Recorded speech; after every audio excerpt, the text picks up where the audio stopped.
지난주에 저희가 오병이어 되신 예수님에 대해서 같이 말씀을 나눴었죠. 예수님께서 세 가지 떡 사건을 통해서 예수님이 누구신가 제자들에게 그 정체성을 다시 한번 말씀해 주시고 또 사명을 이 떡 사건을 통해서 예수 그리스도의 생명의 떡 되심과 이 떡을 나눠야 하는 사명을 제자들에게 주셨어요. 그래서 오병이어 또 가나안 여인의 떡 세 번째 칠병이어 세 사건을 통해서 완전한 생명 되시고 온전한 생명 되신 예수님에 대한 말씀과 그 예수님의 삶을 통해서 우리에게 주신 지상계명, 지상사명을 나눠야 하는 말씀을 제자들에게 주셨죠. 그래서 이 말씀을 듣고 순종하는 교회도 있고 또 그렇지 못한 교회가 역사 속에서 있을 것을 아시아 일곱 교회를 통해서 저희들에게 또 말씀해 주시고 베드로의 고백을 통해서 주님의 은혜 가운데 아가페 사랑 되신 예수 그리스도의 그 은혜와 사랑으로 충만해질 때 비로소 제가 이 길을 따라갈 수 있는 것을 저희가 함께 나눴습니다. 오늘은 큰 주제, 우리 재림의 주 되신 예수 그리스도, 우리 마태복음을 중심으로 해서 다시 오실 예수님에 대한 말씀을 같이 나눠보도록 하겠습니다. 예수님께서 계속해서 마태복음과 요한계시록을 통해서 종말론, 재림에 대한 메시지를 계속해서 주셨어요. 그래서 초림하신 것처럼 반드시 다시 오실 것이다. 다시 오시는데 속히 오시리라 하는 것을 계시록에 강조해 주었습니다. 그 이야기는 무슨 말씀인가 하면 1세기부터 지금까지 무려 2000년이 지났지만 이 교회와 성도들은 항상 예수님의 다시 오심을 기다리면서 생활할 수 있도록 믿음의 여정이 2000년 전에 지금이나 항상 임박한 예수님의 재림이 임박했다는 그런 종말적인 믿음을 가지고 살아야 되는 것을 강조해 주실 거예요. 그래서 우리의 삶은 이 땅에서 끝이 나는 것이 아니라 다시 오실 예수님을 준비하고 또 예수님을 만날 날을 사모하게 있죠. 특별히 예수님께서 마태복음 24장과 25장에는 감람산 설교, 마치 예수님이 제자를 처음 부르시고 마태복음 5장부터 7장까지 제자훈련 첫 번째 클래스가 가장 중요한 산상순, 그중에 팔복의 말씀을 주셨다고 했었죠. 이제 제자훈련의 가장 마지막 부분이에요. 마태복음 24장, 25장은 6월절 어린 양 되신 예수님께서 그 십자가의 지식이 십자가에 돌아가시기 전 바로 그 주에 이 종말에 대한 말씀, 다시 오심 재림에 대한 메시지를 나눠주십니다. 그러면서 24장 32절에 무화과 나무의 비유를 말씀해 주세요. 제자들에게 특별히 예수님의 재림의 징조를 이야기하시면서 무화과 나무의 비유를 배우라. 그 가지가 연하여지고 잎사귀를 내면 여름이 가까운 줄 아나니 하는 말씀을 주셨어요. 그래서 무화과 나무는 이스라엘을 상징하는 것을 저희가 알게 됩니다. 이스라엘은 나라, 그 이스라엘은 국가가 예수님이 십자가에 죽으시고 40년 지나면 멸망을 하죠.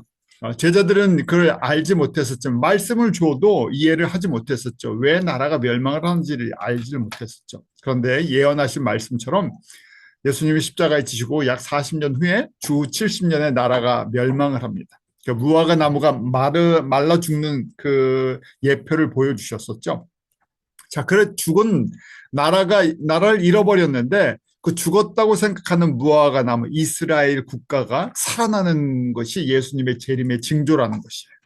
그래서 가지가 연하여지고 잎사귀를 내면 나무가 이제 여름이구나 우리 사계절에 있을 때 봄, 여름을 갖다가 저희 기다리게 됐죠. 그것처럼 죽었다고 생각하는 무화과 나무 겨울이 굉장히 길었어요.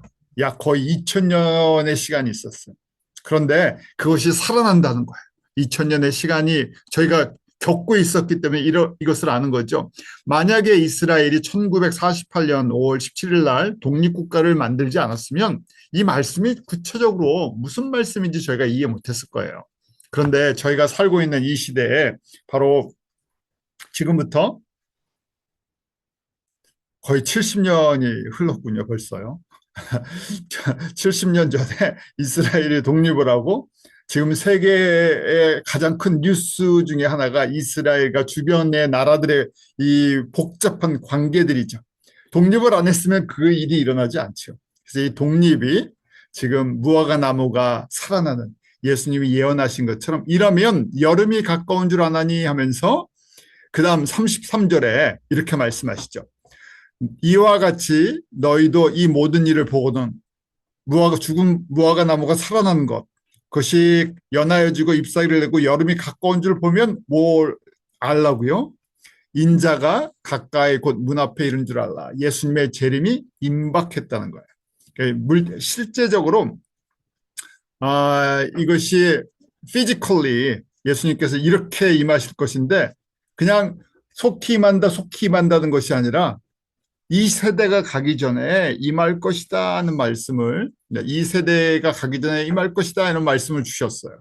그래서 이것을 어떻게 해석할 것인가, 그래서 세대에 대한 해석들, 언제 그러면 예수님이 오실 건가, 저희가 그냥 큰 그림으로 보면 우리가 혹 살아서 예수님의 다시 오신 재림을 실제적으로 우리의 눈으로, 육신의 눈으로 보는 때가 우리 시대에 오지 않을까 하는 기대를 한번 해봐요. 이렇게 말씀을 드리면 시한부 종말론이야 이렇게 이제 생각하실 때인데 그런 것은 아니라 시즌을 지금 예수님께서 말씀하셨죠. 왜냐하면 믿음이 없으면, 예수님의 다시 오심에 대한 믿음이 없으면 두렵고 불안한 날이지만 예수님에 대한 믿음, 재림의 주라는 것을 정확하게 알게 되면 예수님이 다시 오시는 것이 우리의 가장 큰 소망이죠. 그래서 오늘 말씀은 그런 제자들에게 주시는 말씀이에요. 자, 속히 오리라를 사도 요한에게 요한계시록 22장 7절, 12절, 20절에 세 번 말씀하셨어요. 그래서 22장 7절에 보라 내가 속히 오리니 이 책의 예언의 말씀을 지키는 자가 복이 있다. 무슨 얘기입니까? 지금 요한계시록을 주셨잖아요. 그래서 요한계시록의 말씀이 실제 진리의 예수님의 말씀이라는 것이에요. 그걸 잘 듣고 때를 잘 분별해서 준비를 하라는 얘기죠. 요한계시록은 성경을 모르는 믿음이 너무 약한 성도들에게는 두렵고 무서운 책처럼 보였죠. 왜냐하면 과거에 많은 이단들 때문에 요한계시록을 제대로 배우지도 않고 또 설교를 들어본 적도 없고 그다음에 이상한 메시지를 들어갔고 두려운 책이라고 생각했어요. 그런데 사실은 요한계시록은 성도들에게 가장 아름다운 소망의 메시지예요.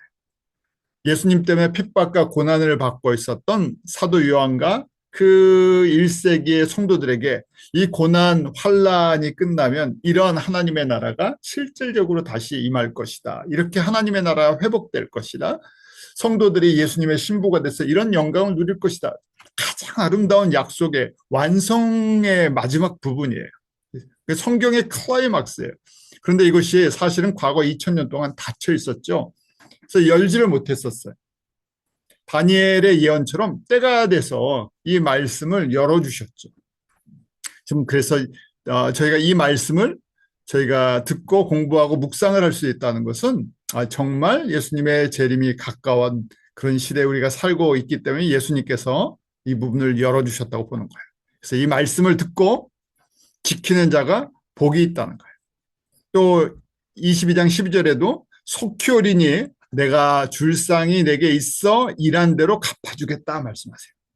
그러니까 상 주시겠다 하시는 거예요. 이 말씀대로 순종하고 예수님만 의지하고 사랑하고 기다린다면 상 받는 날이 있다는 얘기예요.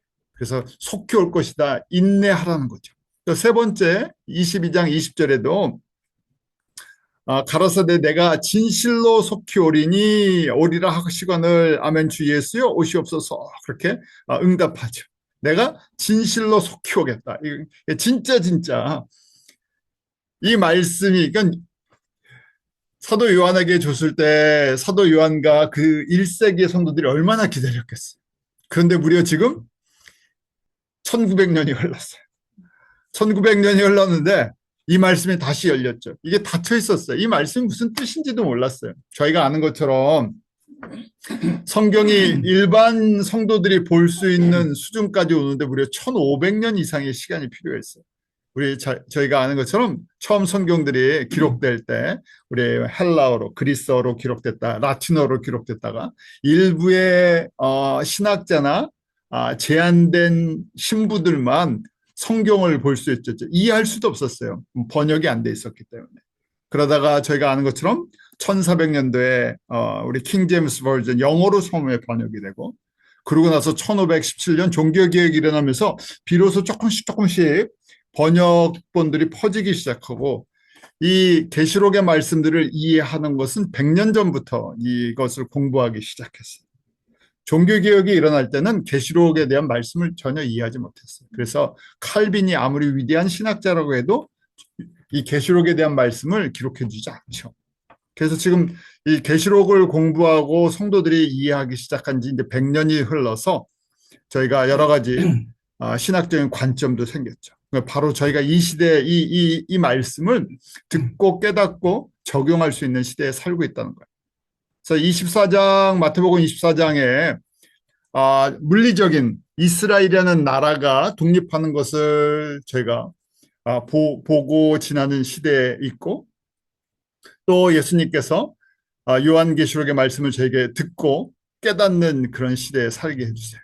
그래서 속히 오신다는 것이 요한에게 말씀하신 지 약 2000년, 1900년이 흘렀다 그랬어요. 그래서 사람들이 항상 그러죠. 아유, 2000년 전에도 그러셨는데 아직도 안 오니까 언제 오실지 모르겠다. 그래서 그냥 덮어버릴 수 있는데, 예수님의 시간은 이러죠. 시편 90편 4절에 천년이 지나간 어제 같으며 밤에 한 경점 같다고 되어 있죠.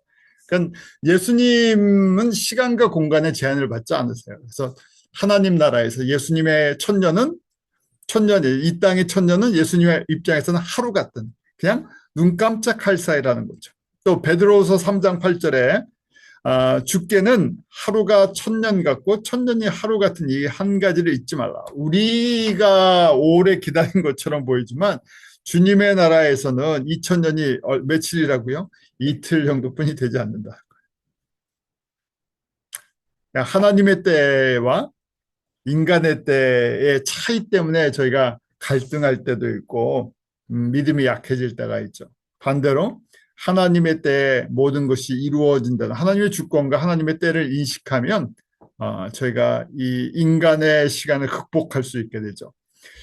그렇지만 물리적인 시간이 2000년이 흐르고 그다음 예수님께서 증거로 주신 징조의 일들이 일어나기 시작한 그런 시대에 저희가 살고 있어요.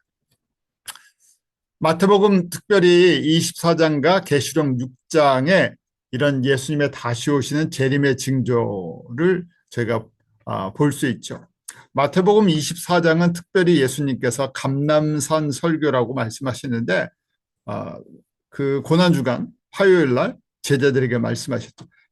의도적으로 가르쳐 주시는 거예요. 갑자기 우연히 일어난 일이 아니라 성전에 제자들을 데리고 들어가셨다가 나오면서 성전에 대한 이야기를 하죠.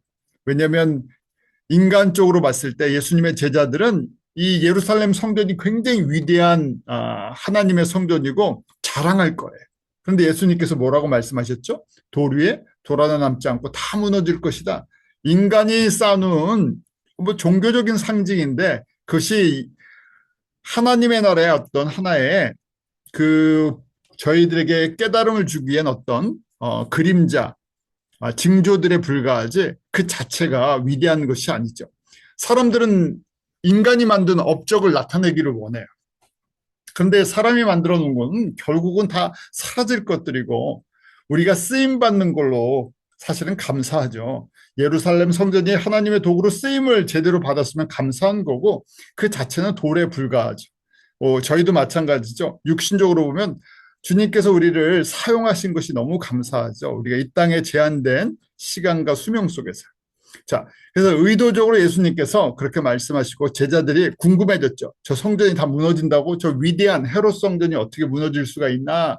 지금 몇십 년 동안 짓고 있고 아직도 공사 중인데 그래서 예수님께서 언제 그러면 예수님께 제자들이 오죠. 조용히 와서 언제 예수님이 다시 오시고 세상 끝이 옵니까? 징조가 무엇입니까?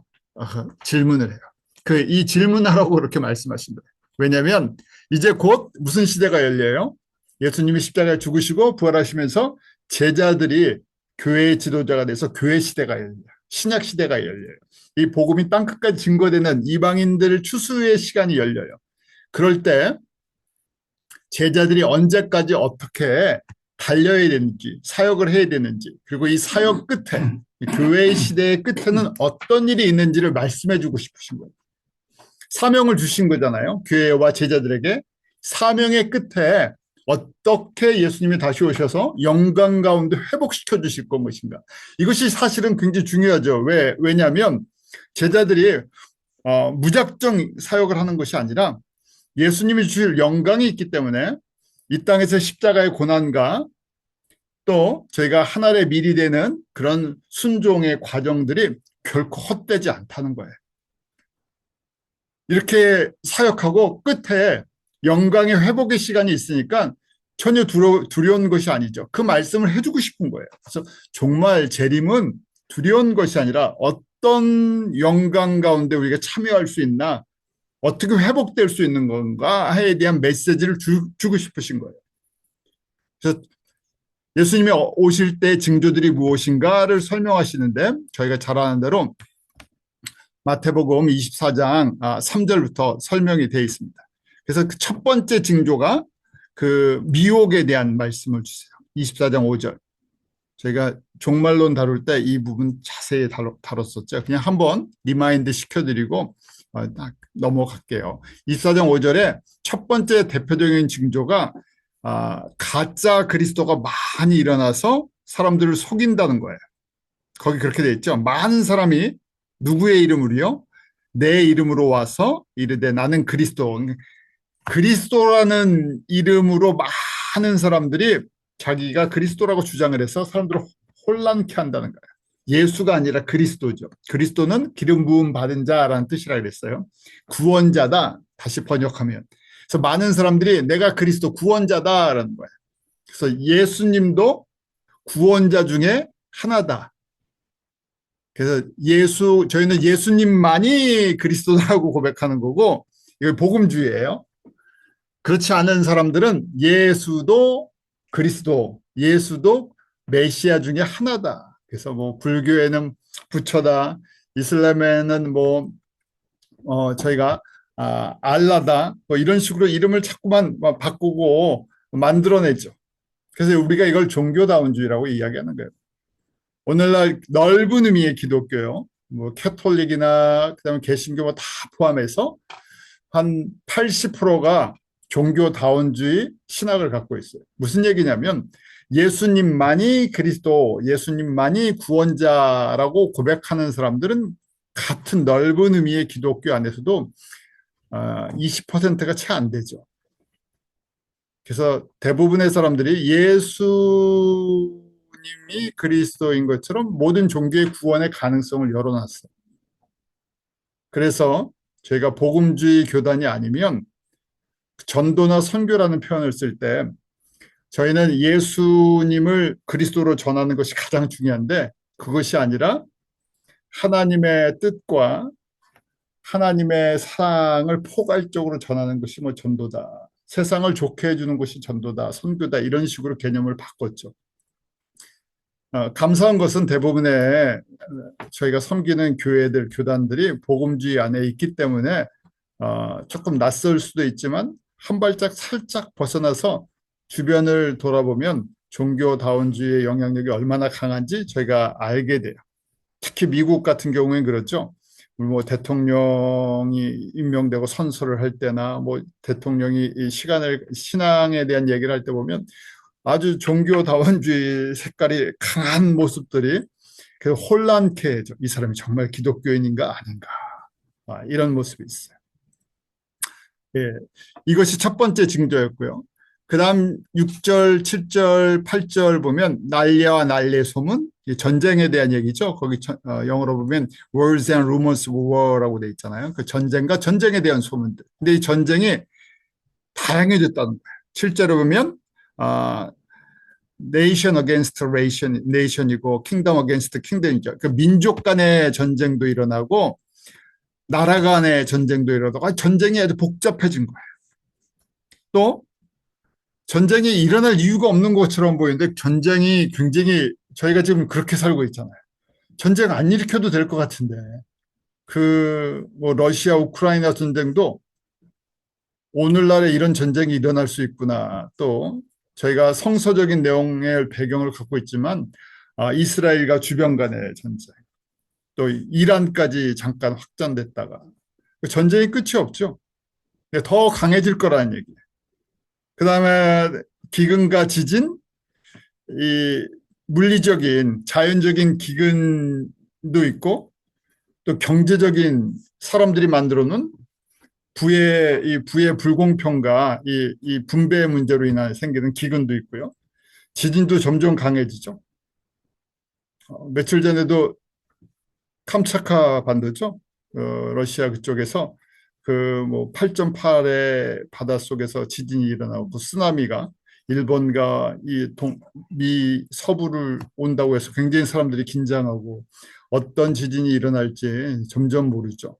우리 자연의 변화가 너무 극심하게 일어나서 예측하기 힘든 그런 상황이 됐어요. 그런데 예수님께서 이런 일이 계속 일어날 것인데 8절에 이렇게 말씀하시죠. 이 모든 것이 재난의 시작이다. 이유가 있다는 거예요. 사람들의 관점이 아니라 예수님이 이렇게 움직이게 하신다는 거예요. 그래서 all these are the beginning of birth pain이라고 되어 있죠. 아기를 낳기 전에 산통이 시작되는 것처럼 이런 것이 온다는 거예요. 그래서 이 말씀 뭡니까? 예수님이 다시 오시기 전에 산통이 필요하다는 거예요. 누구를 위해서요? 교회와 성도들을 위해서. 왜요? 예수님의 재림을 준비하라는 거예요. 산통이 있어야지 진통이 와야지 출산을 준비하잖아요. 그것처럼 아프지만 필요한 거라는 얘기예요. 누구를 위해서? 성도와 교회들을 위해서. 그래서 그 다음에 이제 내용들을 보면 여러분들이 읽어보세요. 그거는 복음을 전하는 그리스도인들, 예수님만 의지하는 사람들이 점점 핍박을 받을 거라는 거예요. 한쪽으로 몰리죠. 복음주의가 점점 몰려요. 안타까운 것은 복음주의 신학교도 점점 줄어들고 있어요. 세상이 더 혼란하고 힘들어지니까 복음주의 신학교에 오는 사람들이 점점 줄어들어가고 미국 내 제가 다니던 바로 지금 이 동네에 있는 미국의 가장 대표적인 저희 신학교인데 140년 전에 선교 때문에 뉴욕에서 시작된 그 학교가 문을 닫은 게 너무 안타깝지만 지금 이것이 현실이에요. 그래서 미국 내 복음주의 학교들이 생존하기 힘들어서 땅을 팔고 학교 건물 팔고 그다음 문까지 닫고 이래. 점점 예수 그리스도의 복음을 전하는 사람들이 한쪽으로 점점 몰리죠. 또 불법이 성한다 그랬어요. 설명 안 드려도 되죠? 도대체 믿을 사람이 없는 시대에 저희가 살고 있어요. 정치하는 사람들도 그렇고 경제하는 사람들도 그렇고. 그다음에 또 하나의 이제 대표적인 징조가 아직은 안 보여요. 예루살렘 성전이 재건될 것이다. 이건 굉장히 이것도 마찬가지 물리적인 이 징조예요. 예루살렘 성전이 지금 이 혼란한 상황 속에서 예루살렘에 다시 성전이 재건된다 하면 벌써 무슨 얘기예요? 예수님의 재림이 진짜 그때 카운트다운 시작됐다는 얘기예요. 이거 지어지는 전후점으로 7년 환란으로 들어가기 때문에 그래요. 그래서 이걸 보면 진짜 저희가 시간 카운트다운이 시작됐다고 보는 거예요. 그래서 이 모든 것들이 벌스 페인이다고 말씀하시고 이 부분은 제가 설명을 안 드려도 저희 매일매일 겪고 있죠. 동일한 말씀을 요한에게도 주셨어요. 사도 요한에게도 계시록 6장부터 저희가 8장까지 7가지 인을 떼는 장면이 나와요. 이것도 전에 한번 저희가 계시록 말씀을 했는데 기회가 있을 때 다시 계시록 말씀 종말론을 다시 다룰게요. 그래서 예수님의 재림과 연결된 계시록에 3가지 징조가 있어요. 첫 번째가 7개의 인을 떼는 우리 인을 뗀다 그러죠. 시얼드에 뗀 거예요. 붙여져 있어서 두루마기가 붙여져 있는데 그것이 떨어져 7개로 돼 있어요. 그래서 7개가 열리면서 환란이 시작되는데 이 환란은 지금 이 재난의 시작이라는 환란전 예수님의 7년 환란이 시작되기 전에 징조들이에요.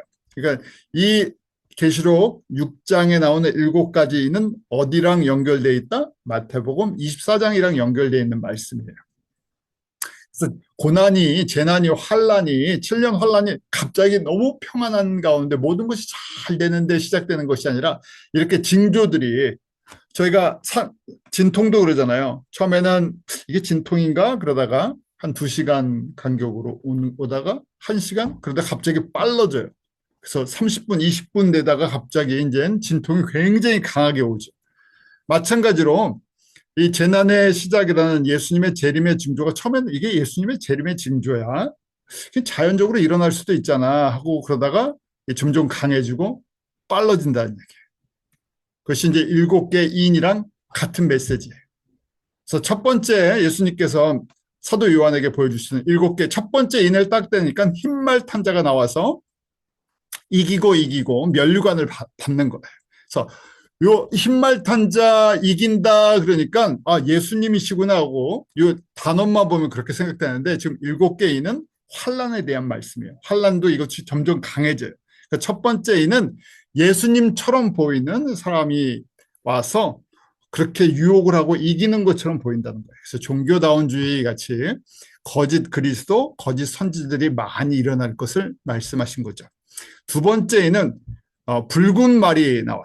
그 붉은 말이 와서 화평을 제하여 버리고 죽이게 하고 큰 칼을 받았다. 전쟁이 점점 강해진다는 거예요. 지금 전쟁과 전쟁의 소문이 줄어드는 것이 아니라 강해지죠. 90년대부터 사실은 동서유럽에 전쟁이 끝이 안 났었어요. 뭐 나라 이름도 다 바뀌어서 이제 헷갈리죠. 옛날 유고슬라비아 저희 시대 때는 학교 다닐 때 유고슬라비아 배웠는데 지금 유고슬라비아 없어졌죠. 네, 그 뭐 코소보, 그 다음에 세르비아, 뭐 이런 저희가 헷갈려요. 역사가 바뀌어버려, 나라가 이름이 바뀌어버렸고 다 그 주변의 나라들이 오랫동안 전쟁을 겪었죠. 그 전쟁을 겪은 거 안에는 역사와 종교의 갈등이 있었어요. 대부분이 그 안에 기독교 국가와 이슬람 국가의 배경을 갖고 있는 사람들이 뭉쳐 있다가 그것들이 나눠지면서 안에 분쟁, 민족 분쟁이 일어났죠. 지금 우크라이나도 계속 이어져 있고요. 전쟁이 끝이 안 나는데 전쟁이 계속 더 심해질 거라는 거예요. 그러다 보니까 어떤 일이 생깁니까? 저희가 생각하지 않은 강한 리더십을 갖고 있는 패권주의 생각을 갖고 있는 사람들이 대통령이 돼서 더 강한 전쟁을 일으켜요. 자, 세 번째, 인을 딱 떼니까 검은 말이 나오죠. 근데 손에 저울을 가졌대요. 그래서 저울을 가졌는데 어떻게 됩니까? 6절에 오늘날 딱 저희가 지금 겪고 있는 문제예요. 이 검은 말 탄자가 나와서 저울을 가졌는데 뭐라고 얘기합니까? 한 데나리온의 밀 한 대요. 한 데나리온의 보리 석대다. 물가가 너를 띄고 있어요. 경제를 예측할 수가 없어요. 불확실성의 시대에 살았죠. 이 경제공황이라고 보는데, 아니, 갑자기인데 왜 갑자기 관세를 해갖고 전체를 다 뒤집는데, 근데 이유가 있겠죠. 그 안에 다 뭔가 깔려 있는 거 있지. 정치하는 사람들이, 오늘 그냥 내 기분이 안 좋으니까 뭐 관세 이런 거 아니잖아요. 밑에 이 안에 경제 패권이나 여러 가지 이 금융에 대한 거 여러 가지가 다 깔려 있어요. 그런 걸 가지고 지금 이런 일들을 벌리는데 그러니까 뭐가 나옵니까? 6절 말씀처럼요. 물가를 예측을 할 수가 없어요. 그래서 널뛴다는 얘기예요. 딱 지금 저희가 이거 보면 세 번째 인도 떼어졌구나 하는 거예요. 떼어질 것이라는 얘기 아니라 우리가 지금 겪고 있는 시대죠. 네 번째에는 보니까 청황색 말이 나와요. 그래서 청황색 말이 딱 나오니까 이게 네 번째 실이 딱 떨어진 거예요. 그러니까 탄자의 이름이 말 탄자의 이름이 사망, death라고 나오죠. 죽음을 갖고 온다는 거예요.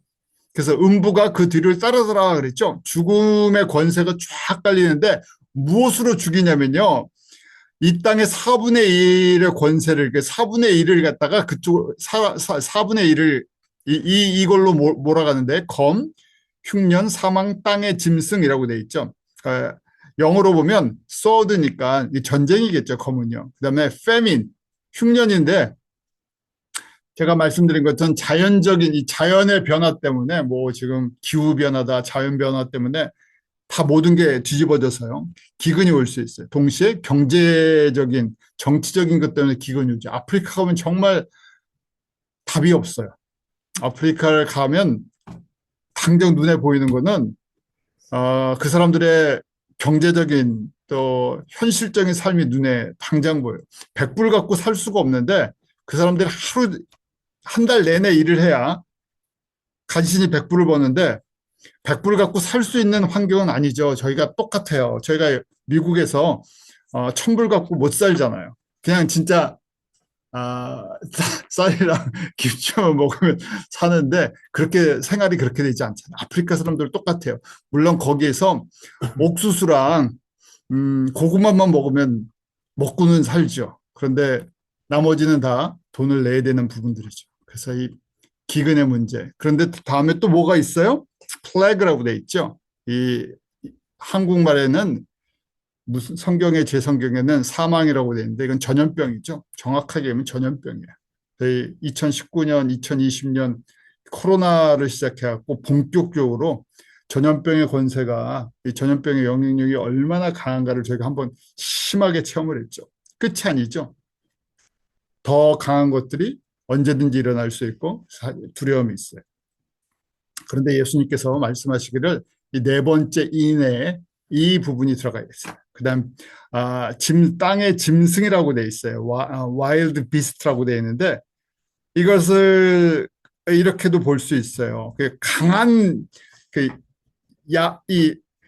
이 땅의 비스트니까요. 뭐 사자, 호랑이 같은 맹수들이라고 생각하는데 사람들을 다스리는 권세를 갖고 있는 강한 이 권세자들.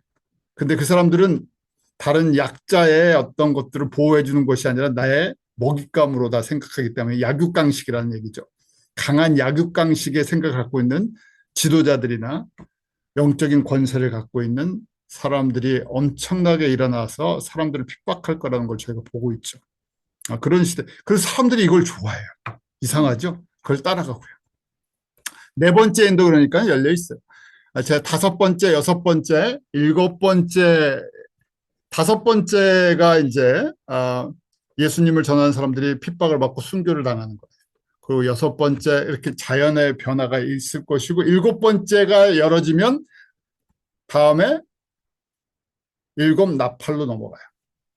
그러니까 제가 이제 일곱 나팔과 일곱 재앙이 나와요. 계시록에 8장부터 17장에. 일곱 나팔과 일곱 재앙, 일곱 대접은 7년 환란 때를 저희가 볼 수 있어요. 그러니까 지금은 그러니까 저희가 어디까지 열렸다고 보냐면 일곱 개 인의 끝부분이 열리고 있어요. 그래서 만약에 한 여섯 번째, 일곱 번째 인이 열리면 어디로 들어간다고요? 7년 환란으로 들어가고 예수님이 그 전에 공중에 재림하시고 성도들이 들림받는 이 사건이 나와요. 그래서 요걸 말씀드리는 거예요. 그래서 저희가 지금 요 중간에 있어요. 요 중간. 딱 요만큼쯤 와 있는 것 같죠. 자, 한 다섯 번째까지도 지금 열려 있어요. 왜냐하면 예수님을 전하는 것이 참 힘들어졌어요. 복음 전하는 사람들이 핍박을 받고 복음 전하는 교회들, 교단들이 어려워지고 그러니까 다섯 번째도 열렸다고 보죠. 그래서 여섯 번째 이제 마지막 부분이 일곱 번째가 열리면 바로 이제 지금 일곱 번째 열리기 전에 일곱 번째 열리면 예수님이 오시는 거예요. 그러니까 지금 예수님이 오시기 전에 제가 그래서 여기다 멈춰놨는데 설명이 길어지니까 사실은 멈춘 건데요. 제가 딱 요만큼 와 있어요. 요만큼 와 있죠? 거의 다 열려 있어요. 거의 다 인이 다 떨어져 있다는 얘기예요. 그래서 지금 인이 마지막 일곱 번째 인이 떨어지면서 지금 이제 예수님이 오시는 과정이 설명되어 있는 거예요. 공중에서 천사장과 하나님의 나팔 소리가 들린대요. 실질적으로 들린다는 얘기예요. 데살로니가전서 4장 16절에. 그러면서 그리스도 안에서 죽은 자들, 신실한 성도들이 먼저 들림을 받아요. 그리고 17절에 우리 살아있는 성도들 중에서 신실한 사람들이 들림을 받는 것. 그래서 이걸 랩처라고 얘기하죠. 그러면서 예수님을 공중에서 만나요. 예수님이 공중에 오는 걸 우리가 그래서 파루시아라고 이제 얘기를 합니다. 데살로니가전서 4장 16절, 17절이에요. 그러면서 이 땅에서는 공중에서 이렇게 들림받는 성도들이 예비되어 있고 환란을 피한다는 것이죠. 환란을 피하고 이 땅에서는 환란이 시작이 돼요. 동시에 일곱 번째 인이 떨어지고 일곱 나팔이 시작돼요. 그래서 강한 일곱 가지 인보다 더 강한 재앙이 시작됩니다. 그러니까 상상은 할 수 있어요. 왜냐하면 일곱 가지 인을 경험했기 때문에 일곱 나팔이 어느 정도 강도가 있을까? 그보다 더 강한 거니까. 그래서 저희가 이렇게도 생각합니다. 일곱 나팔 시대는 7년 환란의 전 3년 반. 처음에 3.5 year. 전 3년 반이 조금 그래도 견딜 만한 시기예요. 왜냐면 그 다음에 일곱 나팔이 끝나면서 일곱 대접 재앙으로 넘어가는데 일곱 대접 재앙이 더 강해요. 그래서 후 3년 반이라고 봐요.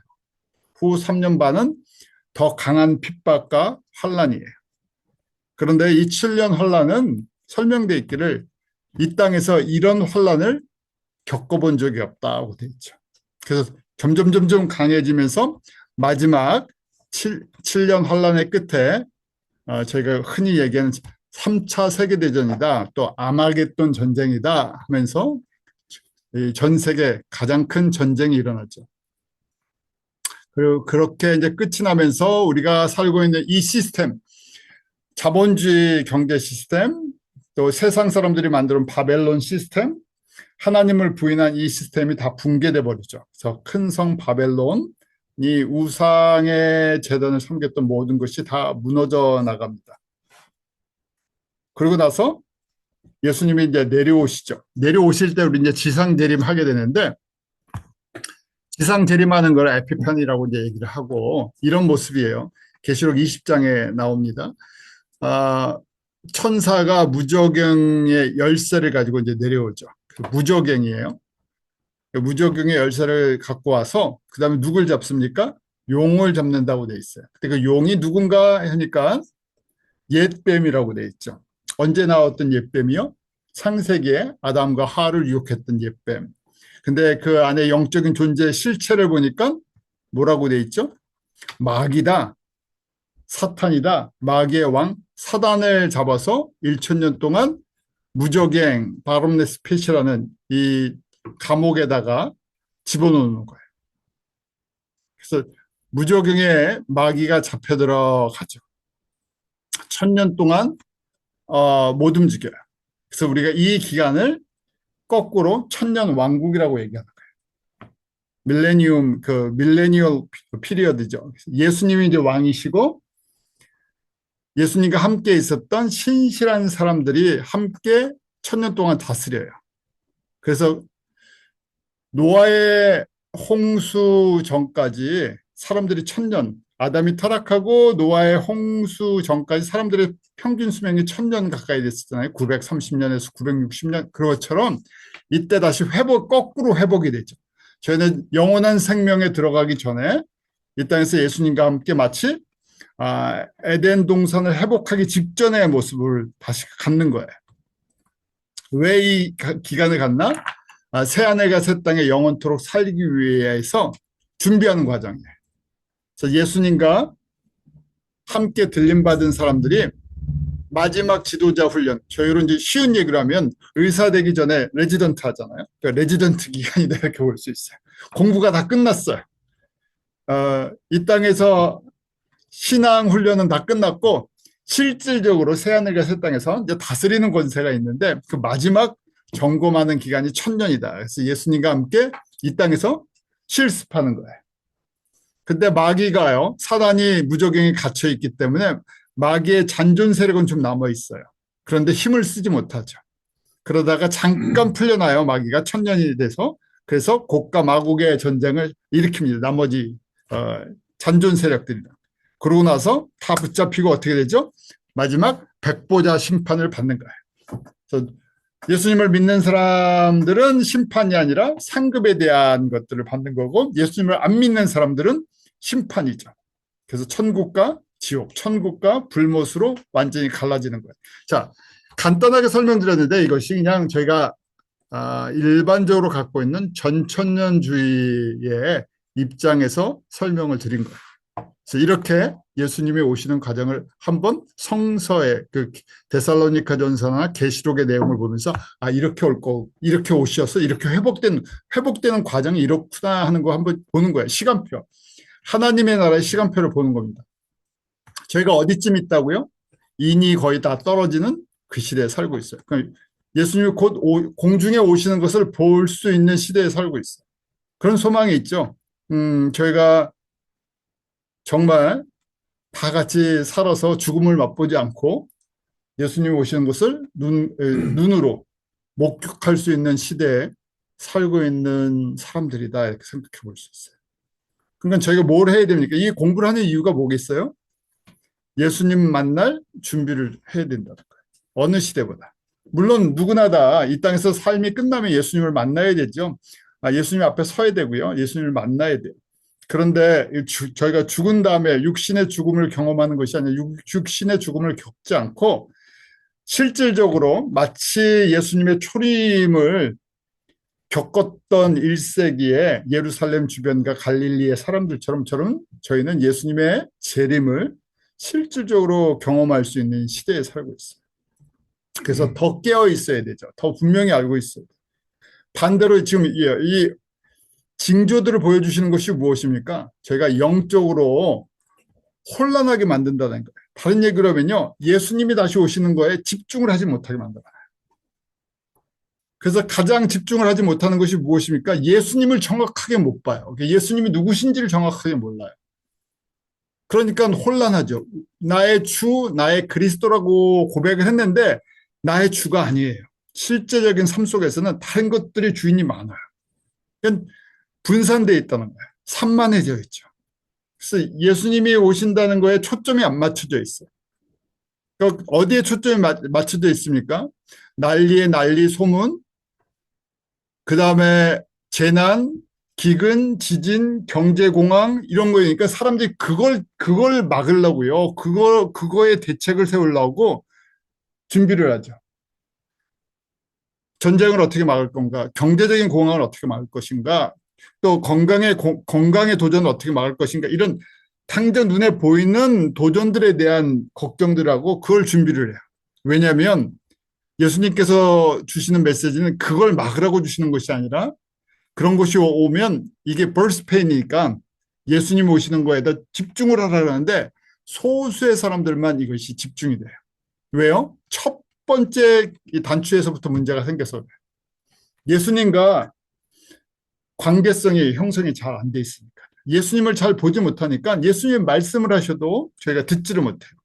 예수님이 뭐라고 보여주셔도 그림을 보지 못해요. 그래서 저희가 지금 이 과정들을 보면서 예수님께서 이런 과정을 통해서 오실 것이고 공중에 임하셨다가 7년 환란이 끝날 때 이 땅에 다시 내려오실 거예요. 그래서 천년왕국이 시작될 것이고. 그러니까 사실은 예수님의 오시는 것부터 천년왕국이 시작될 때까지가 몇 년 걸립니까? 요 과정대로는요. 길지 않아요. 7년이에요. 이 땅에서는 7년에 대해 환란이 있는 거고 들림받은 성도들은 7년 동안 예수님과 공중에서 기다렸다가 내려오는 거예요. 내려오면서 뭐가 시작됩니까? 천년왕국이 시작이 돼요. 저희가 천년 사는 거죠. 천년 살고 끝나는 게 아니라 천년 동안 살고 있다가 그대로 어떻게 돼요? 새하늘과 새 땅으로 옮겨가요. 천년왕국 때 모습은 어떻게 했습니까? 그렇게 생각하면 병원들이 문을 닫을 것 같은데 천년왕국 동안에는 우리가 변화된 모습으로 있겠죠. 이 상태로는 천년을 못 살잖아요. 변화된 모습으로 아마 천년을 살 것 같습니다. 자, 휴거 때 7가지 특징에 대해서 휴거 당시, 휴거가 일어날 때, 지금 재림 때죠. 우리 7가지 인이 떼어지는 시대, 이 재난의 시대, 벌스페인이 있는 이 시대, 이 특징에 대해서 예수님께서 마태복음 24장에 제자들에게 설명해 주세요. 이것이 사회 영적 상태다 하면서 이렇게 될 거라는 얘기예요. 7가지를 강조해서 비유로 말씀하세요. 첫 번째는 예수님 오실 때 가까웠을 때 특징이 뭔가 노아의 때와 같다고 마태복음 24장 37절부터 39절에 돼 있죠. 그래서 24장 37절에 노아의 때와 같이 인자의 임함도 그러하리라. 노아의 때 어땠으니까요. 우리 창세기 6장에 가면 그때 상황을 설명을 해줘요. 여호와께서 6장 5절에 사람의 죄악이 세상에 관영함과 그 마음의 생각의 모든 계획이 항상 악할 뿐임을 보시고 세상에 악이 가득하다는 거예요. 어떤 악이요? 하나님 없이 인간이 만드는 세상이에요. 그 악의 시작은 하나님 없이 인간이 만드는 세상으로 아름다운 세상, 잘 사는 세상을 만들 수 있다는 거죠. 그러다 보니까 사람들이 점점 더 악해져요. 오늘날 양면성이 있죠. 사회나 과학이나 경제가 굉장히 빨리 발전하고 있어요. IT도 그렇고 컴퓨터도 그렇고 요새 그래서 하는 얘기가 컴퓨터 사이언스를 하면 잡을 못 구한대요. 왜냐하면 AI가 웬만한 컴퓨터 사이언스를 전공한 사람들이 해야 할 일을 AI가 다 해버리니까. 그래서 거꾸로 AI를 통제를 할 수 있나? 뭐 하는 얘기가 나오죠. 사람의 인권이나 어떤 것들을 생각하지 않으면 무서운 세상이 될 수 있어요. 몇 년 안에요. 기술적으로는 모든 걸 다 만들어낼 수 있죠. 얼마든지 우리가 상상하기 이상의 어떤 내용들을 다 만들어낼 수 있어요. 정말 그렇죠. 그러면서 사람들의 양심이나 그 인성이 굉장히 이상해졌어요. 한쪽으로 보면 세상이 좀 표현은 그렇지만요. 세상이 미쳐가는 것 같아요. 저희가 그걸 느끼잖아요. 근데 노아의 때 그랬다는 거예요. 그런데 노아의 때 또 한 가지 하나님의 백성들이 있어요. 노아의 자녀들, 노아의 조상들과 우리가 창세기 5장에 그 연도 공부했었잖아요. 그 노아의 때 노아만 있었던 게 아니라 사실은 그 위에 사람들이 1000년씩 살았기 때문에 하나님의 백성들, 셋의 자녀들이 다 있었어요. 그런데 하나님의 백성들이 다 영적으로 무감각했죠. 노아는 살아있는 선지자 같은 역할을 했던 거예요. 방주를 짓는 것은 단순하게 자기 가족을 구원하기 위한 것이 아니라 그 시대에 하나님의 백성들에게 영적으로 깨어있기를 외쳤어요. 하나님의 심판이 곧 임한다. 그래서 높은 곳에 방주를 지어서 보이도록 메시지가 들리도록 외쳤죠. 그런데 아무도 관심을 갖지 않았어요. 세상 사람들은 당연히 관심을 안 갖죠. 그런데 누구도요? 셋의 자녀들인 하나님의 백성들도 영적으로 무감각했어요. 아무도 듣지 않았어요. 물의 심판에 대한 이 심판에 대한 메시지를 듣지 않았죠.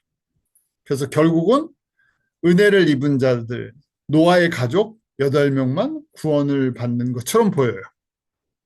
그만큼 소수가 돼 있다는 거예요. 그래서 노아의 때에 갔다, 예수님의 재림의 때가 되면 이렇구나. 정말 예수님에 대한 메시지, 재림에 대한 메시지, 삼위 하나님에 대한 메시지, 하나님의 영광, 관심들이 없어요. 특별히 다시 오실 예수님, 더더구나 관심이 없어요. 왜요? 혼란하게 만들어놨으니까. 그 다음에 사람들은 점점 세상에 하나님 없는 세상에만 관심이 있죠. 그 애들도 영적으로 무감각하고요. 두 번째, 그러면서 예수님께서 이것도 점진적이에요. 더 강해지고 분명해져요. 그래서 크게 보면 7가지 비유가 24장부터 나온 25장까지 하나의 메시지인데 점점 강해지고 분명해지고 무거워져요. 처음에는 그냥 노아의 때에 갔다. 두 번째는 그런데 두 종류의 사람이 있다는 거예요. 밭에 있는 두 사람에 대한 비유가 나오죠. 똑같이 농사를 져요. 근데 한 사람은 데려감을 당하고 한 사람은 버려둠을 당한다고 분명히 차이가 난다는 거예요. 들림받는 성도가 있고 남는 성도가 있다는 거예요. 똑같이 보기에는 다 성도들이고 복음 농사를 짓는 것처럼 겉으로 보면 그렇다는 거예요. 그런데 주님의 때와 주님의 뜻을 알아서 농사를 짓는 사람이 있고 하나님의 방법으로, 그렇지 않고 인간적인 방법으로 사람 수준으로 농사를 짓는 사람들이 있다는 거예요. 그래서 예수님이 다시 오실 때 확실하게 그때 차이가 나는데 주님의 때와 주님의 뜻과 주님의 방법으로 농사를 짓는 사람들, 노아의 때처럼 소수고 알아듣는 사람들도 적고, 반대로 이런 사람들이 은혜를 입은 사람들이고 이 사람들이 들림을 받는다는 거예요. 똑같은 메시지가 그 다음에 세 번째 맷돌을 가는 여인을 통해서 나타나요. 이 말씀도 저희가 많이 같이 나눴었죠. 세 번째, 맷돌을 가는 여자는 곡식을 가지고 맷돌을 왜 갈죠? 가루를 만들어서 빵을 만드는 거예요. 밥을 만드는 거예요. 가족들을 위해서. 그런데 농사진 열매를 가지고 곡식을 갈아서 떡을 만드는데 두 종류의 또 사람이 있어요. 아니, 같이 똑같은 일을 하는데 한 사람은 데려가고 한 사람은 버려둔대요. 차이가 난다는 거예요. 똑같은 떡을 줬는데. 그래서 무슨 밥을 줘서 그런가? 했더니 곡식 갖고 너무 많이 햄버거를 만들어 먹으면 남고요. 오르가닉 푸드를 잘 만들면 들림 받는다는 얘기예요. 무슨 얘기인지 아시죠? 똑같은 얘기예요. 예수님의 말씀을 가지고 잘 곡식을 만들어서 사람들에게, 하나님의 백성들에게 예수님만 들어가 있는 건강한 영양식 음식을, 영의 양식을 주면 무교병이죠. 누룩이 없는, 불순물이 없는 것을 만들어서 공급하는 부인들, 여자들은 들림을 받고, 그렇지 않고 이거 만들면 잘 팔리겠지. 그래서 거기다 MSG랑 설탕이랑 다른 거 많이 칼로랑 섞어갖고, 그래서 장사는 이 세상에서 잘했어요. 사람들이 굉장히 좋아해요. 그런데 예수님이 뭐라고 말씀하시냐면 나는 너랑 관계가 없다는 거예요. 왜? 내 양식을 주지 않아서. 내가 원하는 양식을 주지 않았다는 거예요. 그래서 그렇게 차이가 난다는 거예요.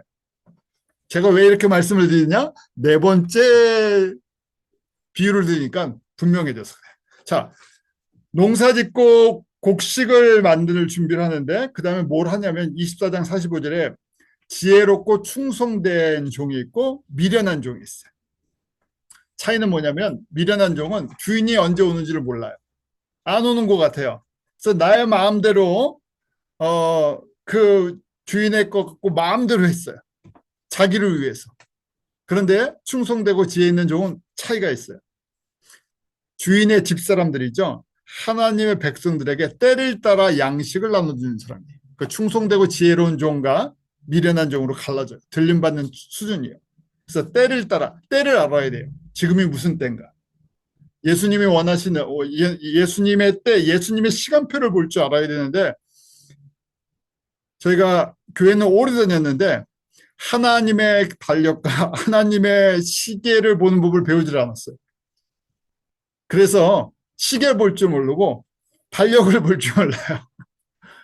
그렇게 말씀을 해주셨는데 달력 보는 법을, 시계 보는 법을 이야기해 주셨는데 성경을 모르니까 세상의 시간, 세상의 달력은 볼 줄 알고 천기, 하늘의 기상 변화는 저희가 이해하는데 하나님 나라의 기상 변화를 이해하지 못하죠. 그래서 때를 알아야 지금이 영적으로 어느 때인지 뭘 먹여야 되는지 그걸 알아야 양식을 만들어주는데 양식도 아무 양식이나 주면 안 되죠. 하나님이 원하시는 양식을 하나님의 법대로 조리를 해서 나눠줘야 돼요. 그래서 밭 농사, 그 다음에 곡식을 가는 것 하나님의 법대로 해줘야 돼요. 그래서 무교병을 하나님의 사람들에게 나눠줘야 그 사람들이 잘하고 영적인 분별력을 갖죠. 그 영적인 음식을 제대로 먹지 못하니까 분별력이 있을 수가 없어요. 그래서 교회도 그렇고 교단도 그렇고 사람들도 그렇고 영적으로 무감각하니까 먹지 말아야 할 것들이 무엇인지를 분별을 못해요. 그래서 속는 거예요. 저희 너무나 잘 알잖아요. 우리 미국 생활하면서 뭐 장사할 때 하도 가짜 돈 많이 갖고 오니까 가짜 돈 어떻게 구별합니까? 뭐 레이저도 있고 이 펜으로 긁는 것도 있지만 많이 만져보면 많이 진짜를 많이 보면 잘 알죠. 그처럼 많이 만져보면 진짜를 많이 보면 떡도 마찬가지예요. 진짜 예수님의 떡을 말씀을 제대로 먹으면 분별할 수 있는 능력이 있는데 먹어본 적이 없는데요. 그냥 먹어본 적이 없으니까 어떻습니까? 내 입맛에 좋은 것이 그냥 좋은 거예요. 그래서 지혜롭고 충성되고 지혜로운 종은 누가 이 밥을 먹어야 되는지 양식을 먹어야 되는지를 이해를 해요. 전 세계에 있는 하나님의 흩어진 사람들이죠. 살아날 사람들. 뭘 먹여야 돼요? 저희가 지금 공부하는 삼위일체 하나님이 누구신지, 기독론 예수님이 누구신지, 초림하신 예수님처럼 다시 오실 예수님, 하나님의 때를 분별하기 위해서 이런 본질적인 메시지를 전해줘야 되는데 안타까운 건 뭡니까? 이 메시지를 전하면 대부분의 사람들이 귀를 닫아버려요. 어렵다 그러고 재미없어요. 저는 참 재밌는데 대부분의 분들은 이걸 왜 배워야 되는지를 이해를 못해서 아, 어떻게든지 나눠드리고 싶어서 그러는 거죠. 선교도 마찬가지예요. 제가 왜 합니까? 요 메시지, 요 떡을 목회자들이 좀 먹고 자기 성도들에게 좀 나눠드리라고요. 왜요? 때가 얼마 안 남아서 그래요. 예수님의 때가 얼마 안 남았기 때문에 더 잘 나눠드려요. 그러니까 한쪽에서 그런 증거들을 또 예수님께서 열매를 주시죠. 그래서 충성되고 지혜로운 사람의 차이. 앞에 내용들이 다 이해가 됐죠. 노아의 때처럼 많지 않아요. 은혜를 입은 사람들이. 대부분의 사람들은 잘못된 음식들을 먹으니까 아예 눈이 안 떠지고 관심이 없어요. 근데 언제 차이가 난다? 예수님이 다시 오시면 차이 난다. 언제 차이가 난다? 예수님 앞에 섰을 때 차이 난다. 바로 차이가 나는 건 우리 7년 환란을 두고 차이가 난다는 거예요. 7년 환란 때 남아요. 고통을 받아야죠. 더 극심한 아픔을 당해야 돼요. 그 가운데도 그것도 어떻게 보면 은혜예요. 그 가운데 깨달음이 있으면 다시 예수님께 돌아올 것이에요. 순전해질 것이에요. 그래서 밭에 두 사람의 차이가 있고 맷돌을 가는 두 여자의 차이가 있고 그 차이는 충성되고 지혜로운가예요. 그래서 그 다음부터 다섯 번째, 여섯 번째, 일곱 번째는 더 구체적으로 분명하게 보여져. 그래서 열처녀 비유를 얘기하시죠. 공중 혼인잔치, 예수님의 신부예요, 이제. 신부가 되는데 두 종류의 신부 계층이 나눠진다는 거예요. 다 신부들, 예비 신부들이에요. 그런데 미련한 신부가 있고 슬기로운 신부가 있어요. 미련한 신부는 뭡니까? 등은 있는데 뭐가 없어요. 기름이 없어요. 슬기 있는 사람은 등은 있는데 등도 있고 기름도 있어요. 자, 등은 몸지요? 제가 등은 빛을 내는 거잖아요. 그러니까 저희가 구원의 예수님을 저희가 알고는 있어요. 그런데 거기서 빛이 안 나와요. 그 공통점은 다 신부가 되는 하나님의 백성들인데 등을 주신 예수님을 주신 목적, 예수님의 능력을 알지 못해요. 그러니까 쓰질 않는 거예요. 그 등이 등 기능을 하지 못해요. 교회는 있는데 교회가 교회 기능을 하지 못해요. 본질적인 교회 기능. 다른 거는 해요. 갖고 있는 거 갖고 하는 거잖아요. 그러니까 있어야 할 게 없어요. 지금 그래서 두 부류로 나눠진다. 우리 여기서부터는 다음 주에 또 저희가 같이 보도록 하죠. 여러분들은 마태복음 24장, 25장, 계시록 6장, 7장, 20장 그렇게 한번 오늘 공부한 내용들을 한번 읽어보세요. 자, 예수님께서 이 지금 같은 메시지를 하시는 거거든요. 너무 어렵게 생각하지 마시고요. 예수님께서 이렇게 직접 제자들에게 가르쳐 주셨지만 그 당시 제자들은 한 명도 이해하지 못했어요.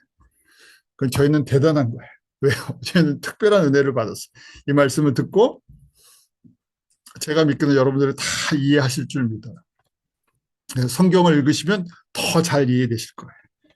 왜냐하면 저희는 이걸 피부적으로 느끼는 시대예요. 왜 2000년 전에 있는 성도들은 이게 무슨 말씀인지 느낄 수 없는 시대 사람들이고 저희는 이걸 직접 전 세계가 어떻게 움직이는지 매일매일 들으면서 직접 겪고 느끼고 또 무화과 나무의 비유처럼 이스라엘이 1948년에 독립한 것을 저희가 그 보았던 시대에 그런 모습들이 있기 때문에 저에게 굉장히 가깝게 다가오는 메시지죠. 이 메시지를 묵상하시면서 어떻게 예수님의 다시 오심을 저희가 준비할 수 있는 성도들이 될 것인가 적용하는 은혜가 있기를 원합니다. 기도하겠습니다. 하나님 참 감사합니다. 재림의 주 예수 그리스도를 온전히 바라보고 믿고 의지하며 주님과 동행하게 하여 주시옵소서. 주님이 다시 오시는 그 길을 예비하는 그런 신부들이 될 수 있도록 은혜를 베풀어 주시옵소서. 아버지 하나님, 매일매일 예수님과 초점을 맞추기 원합니다. 성령님, 저희들에게 지혜를 주셔서 나의 주, 나의 하나님 예수 그리스도가 누구신지, 어떻게 일하시는지, 또 어떻게 저희와 교제하시는지 저희들 깨닫게 하시고 노아의 때와 같이 저희들 영적으로 무지한 것이 아니라 주님의 은혜 가운데 그 은혜의 보좌로 더 가까이 나아가 주님이 하시는 말씀과 주님이 행하시는 일들을 저희로 보게 하시고 찬송하게 하시고 또 믿음으로 순종할 수 있는 은혜 베풀어 주시옵소서. 감사하며 예수님 이름으로 기도리옵나이다. 아멘.